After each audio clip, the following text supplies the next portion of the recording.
যুদ্ধের আশঙ্কা বাড়ছে গোটা মধ্যপ্রাচ্যে।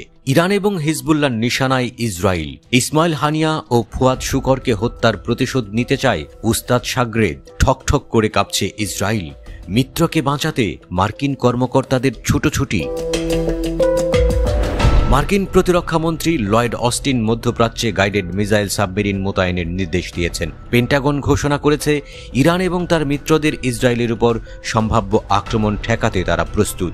সম্প্রতি হিজবুল্লাহ ও হামাসের উচ্চপদস্থ নেতাদের হত্যার পর সম্ভাব্য বৃহৎ আঞ্চলিক সংঘাতের শঙ্কার প্রতিক্রিয়া হিসেবে এই পদক্ষেপ নেওয়া হয়েছে বলে দাবি যুক্তরাষ্ট্রের। অস্টিন জানিয়েছেন, যুক্তরাষ্ট্র ইসরায়েলকে যে কোনো আক্রমণ থেকে রক্ষা করতে সম্ভাব্য সব পদক্ষেপ নেবে। হানিয়া হত্যাকাণ্ডের জন্য ইরান ইসরায়েলকে দায়ী করে এর কঠোর শাস্তি দেওয়ার অঙ্গীকার করেছে। ইরান কিভাবে ও কখন প্রতিক্রিয়া জানাবে তা নিবিড়ভাবে পর্যবেক্ষণ করা হচ্ছে। ইসরায়েলের প্রতিরক্ষামন্ত্রী ইয়োভ গ্যালান্ট এক ফোন কলে যুক্তরাষ্ট্রের প্রতিরক্ষামন্ত্রী লয়েড অস্টিনকে বলেছেন, ইরান ইসরায়েলে বড় ধরনের সামরিক হামলার প্রস্তুতি নিচ্ছে। এক বিবৃতিতে ইসরায়েলের প্রতিরক্ষা মন্ত্রণালয় মার্কিন প্রতিরক্ষামন্ত্রীর সঙ্গে ওই ফোনালাপ হওয়ার বিষয়টি নিশ্চিত করে জানিয়েছেন। এতে বলা হয়, গ্যালান্ট ও অস্টিন ইরানের হামলার হুমকির মুখে ইসরায়েলি সেনাবাহিনীর প্রস্তুতি এবং কৌশলগত সমন্বয়ের বিষয়টি নিয়ে আলোচনা করেছেন। পেন্টাগন জানিয়েছে, ইউএসএস জর্জিয়া নামক গাইডেড মিসাইল সাবমেরিনটি এই অঞ্চলে পাঠানো হয়েছে। এছাড়া মার্কিন যুদ্ধজাহাজ USS Abraham Lincoln career strike গ্রুপকে গতি দ্রুত করতে নির্দেশ দেওয়া হয়েছে। এই রণতরীটি সেখানে মোতায়েনের নির্দেশ দেওয়া হয়েছে। ইউএসএস জর্জিয়া মূলত ক্রুজ ক্ষেপণাস্ত্রে সজ্জিত একটি পারমাণবিক সাবমেরিন। এটি ইতালির কাছে মহড়ার শেষে ভূমধ্যসাগরে কাজ করছিল।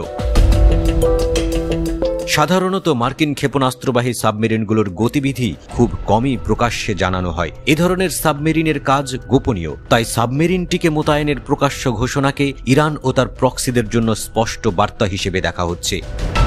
জর্জটাউন বিশ্ববিদ্যালয়ের অধ্যাপক মেহরান কামরাভা বলেছেন, যুক্তরাষ্ট্রের পক্ষ থেকে সাবমেরিন পাঠানো ইরান ও হিজবুল্লাহর বিরুদ্ধে এক ধরনের প্রতিরোধমূলক পদক্ষেপ হিসেবে বিবেচিত। তবে তিনি মনে করেন যে ইরান কিছু করতে পারে এবং আঘাতের পরিকল্পনা করছে। দুই হত্যাকাণ্ডে ইসরায়েলের বিরুদ্ধে প্রতিশোধ নেওয়ার লক্ষ্য ইরান ও হিজবুল্লাহ গোষ্ঠীর। মধ্যপ্রাচ্যে ডুবোজাহাজ ও যুদ্ধজাহাজ পাঠানোর পদক্ষেপ ইরানের যে কোনো হামলা থেকে ইসরায়েলকে রক্ষা করতে যুক্তরাষ্ট্রের দৃঢ় প্রতিজ্ঞ থাকার বিষয়টি পরিষ্কার করে তুলেছে। এদিকে মধ্যপ্রাচ্যে উত্তেজনা বেড়ে যাওয়ায় বিভিন্ন দেশের এয়ারলাইন্সগুলো ইসরায়েল, লেবানন সহ কয়েকটি দেশে ফ্লাইট চলাচল স্থগিত করে চলেছে।